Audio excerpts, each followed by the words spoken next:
Comme chaque lundi. Quel plaisir de vous retrouver, Philippe Val. Bonjour Philippe. Bonjour Dimitri, bonjour à tous. Signature Europe 1 du lundi. Philippe, c'est un cri d'alarme que vous lancez ce matin. Oui, près de 2 millions de musulmans réfugiés sans statut légal, sans recours.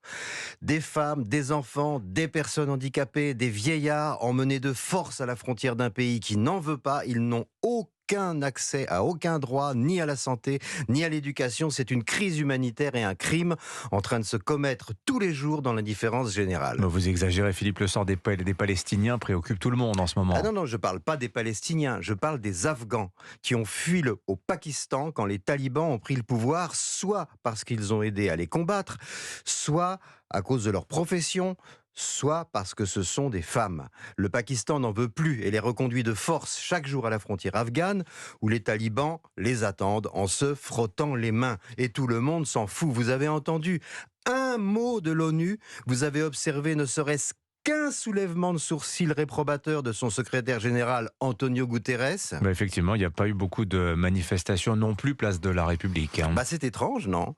Et d'où vient l'indifférence internationale qui recouvre de silence la tragédie de ces musulmans-là? Ils ne se battent pas contre des juifs. Un bon musulman, pour l'opinion internationale et la gauche morale, c'est un musulman qui veut la destruction de l'État d'Israël. Les autres, il peut leur arriver n'importe quoi, ils peuvent se faire massacrer, persécuter, déporter. Leur cri de désespoir ne parvient pas jusqu'aux oreilles sélectives de l'ONU, de nos militants des droits de l'homme et de nos grands moralistes indignés professionnels. Bien qu'ayant vécu le 7 octobre une tragédie qui a fait ressurgir l'extermination des Juifs par les nazis, seul Israël est la cible des bonnes consciences et des humoristes antisémites. Vous vous en désespérez, Philippe? Oui et non. Une enquête d'opinion de l'IFOP révèle que 82% des Français ont de la sympathie pour le peuple israélien et que seulement 8% considèrent les crimes du Hamas comme des actes de résistance. Je vous laisse trouver quelle tendance politique complice de quel extrémisme religieux fait 8% de la population. Le problème, c'est que l'ONU et la plupart de nos médias se conduisent comme s'il fallait convaincre 82% des Français de venir grossir les 8% qui soutiennent que les héritiers du nazisme sont des résistants. C'est-à-dire que les événements de Gaza agissent, Philippe, comme un révélateur de notre système d'information et de certains de nos intellectuels? Oui, c'est pas beau à voir, précisément. En réalité, ils prennent l'écrasante majorité de la population française pour des ânes. Ils nous méprisent et veulent nous réduire au silence en nous traitant d'islamophobes au prétexte qu'on condamne le terrorisme du Hamas, du Hezbollah, des talibans et des mollahs iraniens. En exerçant un chantage moral aberrant dans nos instances culturelles, ils font croire que 8% sont démocratiquement plus représentatifs que 82% des Français. Et face à cela, comment faut-il réagir, Philippe? Comme dans toutes les périodes dangereuses, apprendre les gestes qui sauvent.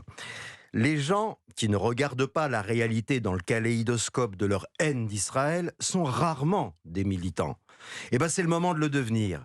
Les petits gestes du quotidien, multipliés par 82% de la population, sont très efficaces.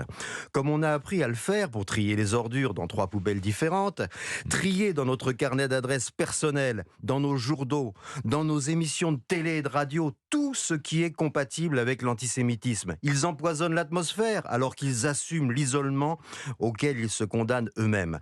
La France souffre d'une tumeur de 8%.